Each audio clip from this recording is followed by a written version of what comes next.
एक है गृहस्थ आश्रम, दूसरा है ब्रह्मचर्य आश्रम। उस ब्रह्मचर्य आश्रम को हम कहां देखते हैं? गुरुकुलों में। गुरुकुलों में ब्रह्मचर्य आश्रम। भैया तीसरा एक और आश्रम है, हमारे देखते देखते देखते देखते खो गया, खो गया। वो कहां गया? वो ढूंढ रहे हैं। वानप्रस्थ आश्रम। वानप्रस्थ, गृहस्थ के बाद वानप्रस्थ। वन की तैयारी, परलोक की, परमार्थ की, भविष्य की, जप तप आराधन, और कभी कभी स्नेही जनों से, स्वजन बंधु बांधवों से भी संबंध, कभी वन में और कभी घर में, और कभी आश्रम में, फिर वन में और फिर घर में, ऐसा उसका नाम था वानप्रस्थ। चौथा सन्यास आश्रम। ये तो संस्कार है भैया, सन्यास तो 16 संस्कारों में एक संस्कार सन्यास का भी है। राम का लक्ष्य है कि केवल आश्रमों में जाएंगे, मुनियों के आश्रमों में जाएंगे। वाल्मीकि आश्रम प्रभु आए। मुनि कह राम दंडवत कीना, आशीर्वाद विप्रवर दी। साष्टांग प्राणिपात, साष्टांग गिर पड़े। उनका मस्तक धरती पर है, हनु धरती को छूती है, उनके दोनों हाथ धरती को छू रहे, हृदय भाग वक्षस्थल धरती को छू रहा है, उनके ये घुटने भी धरती को छू रहे हैं। गिर पड़े मुनि के सामने, साष्टांग प्रणाम किया। सिरसा उरसा मनसा वचसा, हृदय से आत्म प्रणाम, आत्मनिवेदयानि, गिर पड़े चरणों में। ब्रह्म राम परमात्मा राम मुनि के चरणों में गिरे पड़े, सहर्ष उठाया, अनेक आशीष दे दिए। वाल्मीकि, वो धर्म है साधु का, आशीर्वाद देना।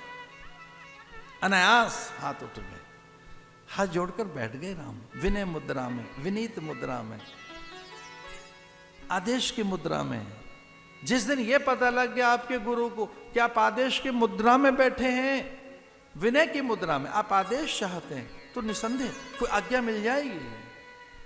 जिस दिन प्रार्थना की मुद्रा दिखी, विनीत मुद्रा दिखी, विनय की मुद्रा दिखी, याचना मुद्रा दिखी, और जिस दिन विद्या की मुद्रा दिखी कि कुछ पाना चाहते हो, कुछ आदेश के लिए उत्सुक हैं आप, और ऐसा कभी कहो ज्येष्ठ जनों से, संत जनों से, महापुरुषों से, महाराज कोई आज्ञा कीजिए।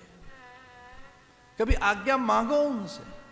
संभव है कि वो कोई आपको सद आज्ञा दे दें, कोई सद विचार दे दें, कोई सद प्रेरणा दे दें। अच्छी प्रेरणा मिल सकती है आपको। कभी कभी कहो उनसे कि कोई आज्ञा है क्या,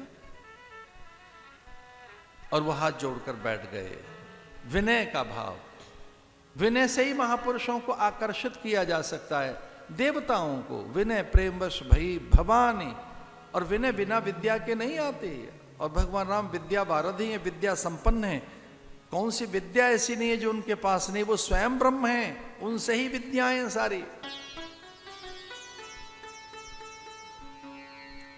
तात स्वर्ग अपवर्ग सुख धरई तुला। एक ये जो एक अपवर्ग है, अपवर्ग का अर्थ है कि और ऊंचे उठें अपनी चीजों से, और ऊंचे उठने का अर्थ यहां ऐन्द्रिक उन्माद से है कि मन और इंद्रियों से थोड़ा ऊंचे उठे, प्राकृतिक प्रलोभनों से थोड़ा ऊंचे उठे। जो प्रलोभन है, सम्मोहन है, वो हमें नीचे ही खींचते रहते हैं, हम उठ नहीं पाते, उत्थान नहीं हो पाता हमारा। इंद्रियां हमें यहीं रखती हैं, वस्तुओं के पास, पदार्थों के पास, इनसे थोड़ा ऊंचा उठ सके। और ऐसा तब संभव है जब आप में पूरा समर्पण हो भगवान के प्रति, अनन्य समर्पण। और ये सर्वोत्तम साधना है। मैर्पित मनोर्बुद्धि मैया सक्त मना पार्थ मामेकम शरणम ब्रजः।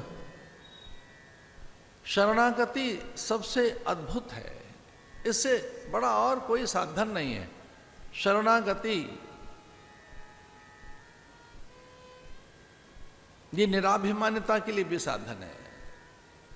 इससे अहंकार का शमन होता है।